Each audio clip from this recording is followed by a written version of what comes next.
नमस्कार दोस्तों जैसा कि आप सब जानते हैं, आज़ादी के बाद से पाकिस्तान का इतिहास रहा है कि वहां पर कोई भी प्राइम मिनिस्टर 5 साल का टर्म कंप्लीट नहीं कर पाया है। और ऐसा लगता है कि शहबाज शरीफ क्या वो भी कर पाएंगे, इसको लेकर एक बड़ा सवाल खड़ा हो रहा है। क्योंकि मैं आपको बता दूं, सिविल मिलिट्री क्लैश आपको देखने को मिल सकता है।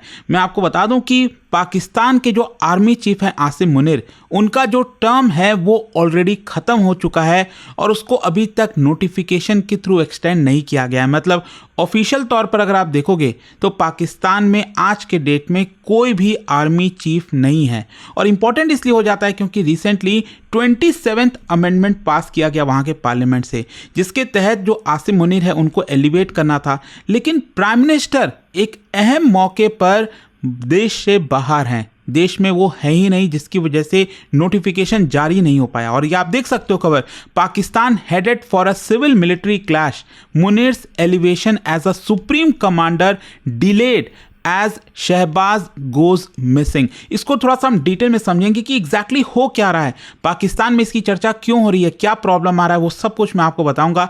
चलिए आगे बढ़ते हैं। लेकिन उससे पहले आप सबको बता दूं, आप में से जो भी लोग यूपीएससी की तैयारी कर रहे हैं, कल से 2026 का जो प्रीलिम्स क्रैश कोर्स है वो हमारा स्टार्ट हो रहा है। और ये जो बैच है दोस्तों, इसके अंदर आपको सब कुछ मिलता है। मतलब प्रीलिम्स के लिए जो आपको live classes, previous question, CSAT, current affair, test series, personal mentorship, जितनी भी चीजें चाहिए वो आप ले सकते हो। लिंक कमेंट सेक्शन में दिया हुआ है। Use this code Ankit live maximum discount के लिए। और ये फोन नंबर है, अगर आपको कोई भी डाउट है, प्रॉब्लम है, इस पे कॉल करिए, मेरी टीम आपको अच्छे से गाइड कर देगी।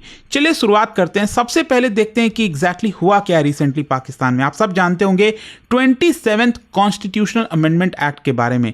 क्या है कि यूनाइटेड नेशन ने भी इसको क्रिटिसाइज किया, लेकिन पाकिस्तान ने कहा कि नहीं, ये हमारा इंटरनल मैटर है। खैर जो भी है, ये जो कॉन्स्टिट्यूशनल अमेंडमेंट आया था पाकिस्तान के अंदर, इसकी वजह से जो पाकिस्तान का जो आर्मी एक्ट है वो भी चेंज कर दिया गया। और यहां पर एक नया पोस्ट बनाया गया है पाकिस्तान के अंदर। क्योंकि अभी तक आप सब जानते हैं, पाकिस्तान में जो भी आर्मी चीफ होता है वो सबसे पावरफुल होता है। मतलब चाहे कोई भी प्राइम मिनिस्टर आ जाए, कोई भी सिविलियन गवर्नमेंट आ जाए, अल्टीमेट जो अथॉरिटी होती है ना, आप सब जानते हैं, आर्मी चीफ के पास होती थी। लेकिन अब उससे भी बड़ा पोस्ट ये 27th कॉन्स्टिट्यूशनल अमेंडमेंट के थ्रू लाया गया, जिसका नाम है CDF, chief of defence forces. और इसका जो टर्म होगा वो होगा बेसिकली 5 साल का। तो क्या है कि अभी इस समय जो आसिम मुनीर हैं, जो कि अभी आर्मी चीफ हैं, वो ट्रांजिशन होने थे। मतलब वो चीफ ऑफ डिफेंस फोर्स बनने थे।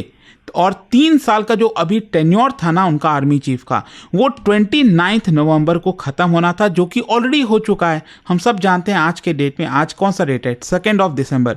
तो 29 नवंबर को उनका जो टेन्योर था 3 साल का एज अ आर्मी चीफ, वो कंप्लीट हो गया। तो इसके बाद क्या था कि शहबाज शरीफ को साइन करना था, एक फॉर्मल नोटिफिकेशन जारी करना था पाकिस्तान की गवर्नमेंट को, ये अनाउंस करते हुए कि जो आसिम मुनीर हैं वो अब चीफ ऑफ डिफेंस फोर्सेस होंगे। लेकिन पाकिस्तान की गवर्नमेंट ने ये अभी तक नहीं किया है। और ये कंट्रोवर्सी क्यों हुई है मैं आपको बताता हूँ। क्या है कि अभी शहबाज शरीफ 29 नवंबर को जो नोटिफिकेशन जारी करना था, साइन करना था, वो पाकिस्तान में है ही नहीं। वो बेसिकली अगर आप देखोगे तो बहरीन में थे, और बहरीन के बाद वो पाकिस्तान नहीं लौटे। उनको पता था कि आसिम मुनीर के लिए बहुत इंपॉर्टेंट है, ये साइन करना पड़ेगा। उल्टा वो क्या किए, वो लंदन चले गए। मतलब इस्लामाबाद आने के बजाय, साइन करने के बजाय, वो इस समय लंदन में है। तो इसका मतलब यह है कि कोई भी फॉर्मल अप्रूवल अभी तक पाकिस्तान में नहीं दिया गया है। तो इसका साफ साफ अर्थ है कि पाकिस्तान में अभी प्रेजेंट में कोई आर्मी चीफ है ही नहीं। भले ही आसिम मुनीर क्योंकि एक ओहदे पर थे, तो जाहिर सी बात है कोई शायद क्वेश्चन नहीं करेगा, लेकिन फॉर्मल तरीके से आप देखोगे तो शायद आपको यही सिचुएशन देखने को मिलेगी। और कई एक्सपर्ट्स का यही क्लेम है यहाँ पर कि कहीं ना कहीं जो शहबाज शरीफ हैं वो जानबूझकर ये कर रहे हैं। क्यों कर रहे हैं? हो सकता है कि पॉलिटिकल बैकलैश ना हो। देखो, शहबाज शरीफ को भी ये बात पता है कि आसिम मुनीर एक बार यहाँ पर चीफ ऑफ डिफेंस फोर्सेस बन जाएंगे तो उनको कंट्रोल करना बहुत मुश्किल हो जाएगा। मतलब वो अनकंट्रोलेबल हो सकते हैं।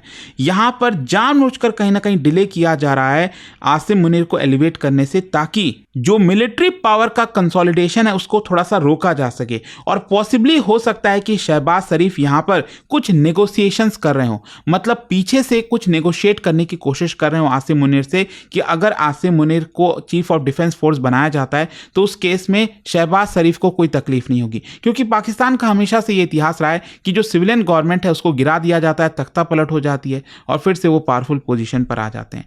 तो यहां पर ये जो नोटिफिकेशन है, कई लोग सोच रहे होंगे ये इतना मायने क्यों रखता है। इवन तो अगर आप देखोगे तो सीडीएफ का जो रोल है वो बनाया इसलिए गया था ताकि आसिम मुनीर का जो टर्म खत्म होगा उसको ऑटोमेटिकली सीडीएफ का रोल मिल जाएगा अगले 5 साल के लिए। लेकिन स्टिल ये करने के लिए आपको एक ऑफिशियल ऑर्डर जारी करना पड़ता है, जो कि नहीं किया गया। जब तक ये ऑफिशियल ऑर्डर जारी नहीं होगा तब तक Asim Munir chief of defence forces नहीं कहलाएंगे।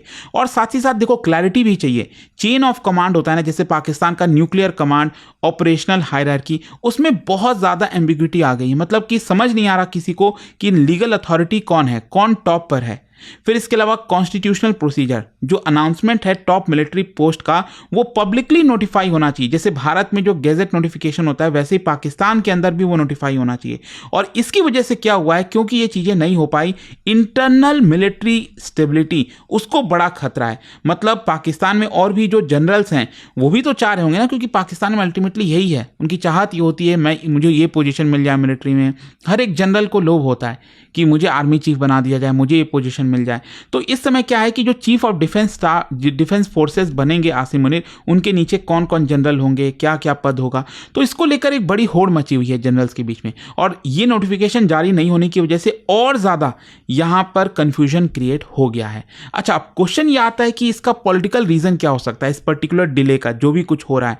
देखो, सबसे पहला है शायद जो शहबाज शरीफ हैं वो पॉलिटिकल एक्सपोजर्स को अवॉइड करने की कोशिश कर रहे होंगे। मतलब जानबूझकर उन्होंने कहीं ना कहीं नोटिफिकेशन साइन नहीं किया है ताकि वो दिखा सकें या फिर आसिम मुनीर को एक संकेत दे सकें कि पहले आपको हमसे बात करनी होगी, पहले हमारे जो इश्यूज हैं उसको रिजॉल्व करने होंगे और तब चीजें हो पाएंगी। मतलब बिहाइंड द सीन नेगोशिएशंस हो सकता है, क्योंकि आप समझिए जो चीफ ऑफ डिफेंस फोर्सेज है, अगर आप देखोगे जो नया पोस्ट बनाया गया उसमें बहुत ज्यादा पावरफुल बना दिया जाता है। मतलब इम्यूनिटी प्रोविजन मिल जाती है लाइफ टाइम के लिए। मतलब Asim Munir chief of defence force के पद पर अगर बन जाएंगे एक बार, उसके बाद पाकिस्तान का ना कोई न्यायालय ना कोई पर्सन कोई कुछ नहीं बिगाड़ सकता। हमेशा के लिए उनको इम्यूनिटी मिल गई। चाहे आसिम मुनीर किसी का कत्लेआम करें, किसी को कुछ भी करें, उनको कोई छू नहीं सकता। इसके अलावा यहाँ पर जिस तरह से टॉप पोस्ट को रिस्ट्रक्चर किया जा रहा है, एक नया 4 स्टार बिलेट्स ये बनाया जा रहा है, तो इसकी वजह से कहीं ना कहीं एक पॉलिटिकल बार्गेनिंग करने की कोशिश कर रहे होंगे। और साथ ही साथ ऐसा भी कहा जा रहा है कि कुछ सिविल मिलिट्री फ्रिक्शन ये भी क्रिएट ना हो, इसके लिए शहबाज शरीफ कोशिश कर रहे होंगे आसिम मुनीर का ये जो एलिवेशन है उसको थोड़ा सा डिले करने में। अच्छा, लेकिन क्वेश्चन ये है कि इसका मिलिट्री लेवल पर क्या इंप्लीकेशन आएगा। देखो, जैसा मैंने आपको बताया कि पाकिस्तान के अंदर जो जनरल्स हैं वो आपस में compete कर रहे हैं कि यहाँ पर किस तरह से हम और ज़्यादा एक दूसरे से आगे निकल जाएं।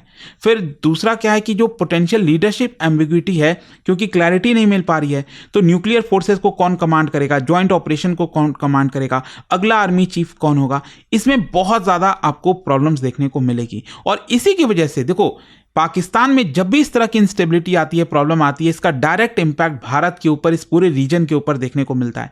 क्योंकि क्या है ना कि सब जो जनरल्स हैं पाकिस्तान में, उनके बीच में हुड़ मची रहेगी कि कौन यहाँ पर कुछ ऐसा कर देता है जिसकी वजह से वो लाइमलाइट में आएगा, जिसकी वजह से उसके अंडर में और लोग आने की कोशिश करेंगे। तो कुछ मिसकैलकुलेशन हो सकता है। मतलब इस तरह की वजह से, चीज़ों की वजह से हो सकता है बॉर्डर पर ये लोग कुछ कराने की कोशिश करें, अलग अलग जो जनरल्स हैं वो यहाँ पर दिखाएं कि मैं ज़्यादा पावरफुल हूँ। तो ये बहुत ज़्यादा रिस्की हो सकता है जो भी इस समय सिचुएशन बनी हुई है पाकिस्तान के अंदर। और ये डिप्लोमेटिक सिग्नलिंग की भी ओर इशारा कर रहा है।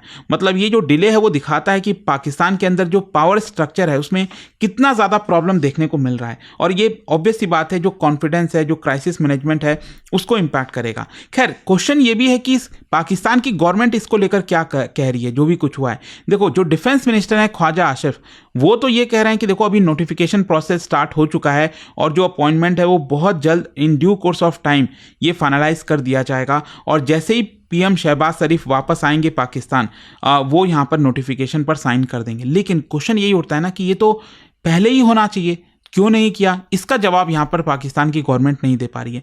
तो क्वेश्चन यही आता है कि आगे क्या हो सकता है। देखो 3-4 पॉसिबिलिटीज़ हैं। एक तो सिंपली शहबाज शरीफ जब पाकिस्तान आए तो आसिम मुनीर को CDF बना दिया जाए अगले 5 साल के लिए, और यहाँ पर जो पॉलिटिकल क्रिटिसिज्म है वो चलता रहेगा जो चलता आ रहा है।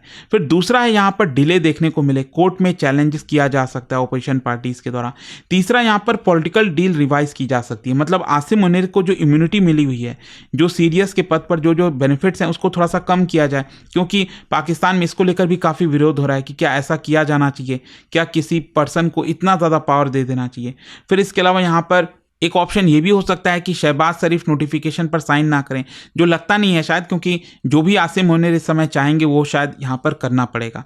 तो ये कई सारे पॉसिबिलिटीज़ हैं, लेकिन ध्यान रखिएगा एक चीज़, 1947 से लेकर अभी तक पाकिस्तान की जो पॉलिटिक्स है वो आपको उसके अंदर सिविलियन वीकनेस, मिलिट्री इंटरवेंशन, इसका पूरा साइकिल देखने को मिलेगा। 3 बार तो तख्ता पलट हो चुका है, 1958, 77, 99, और 38 ईयर्स ऐसे रहे हैं जहां पर डायरेक्ट मिलिट्री रूल रहा है, और बाकी के भी जो पीरियड थे उसमें भी मिलिट्री ने डोमिनेंस किया है।